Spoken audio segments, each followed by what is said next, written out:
শ্রেষ্ঠ দোয়া বলে বিবেচিত সাইয়্যিদুল ইস্তিগফার।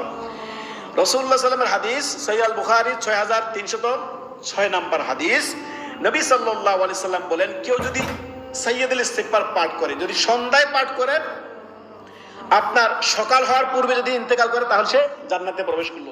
কেউ যদি সকালে পাঠ করে সন্ধ্যা হওয়ার পূর্বে যদি সে ইন্তেকাল করে, তাহলে সে জান্নাতে প্রবেশ করলো। সুবহানাল্লাহ। দোয়াটি কি?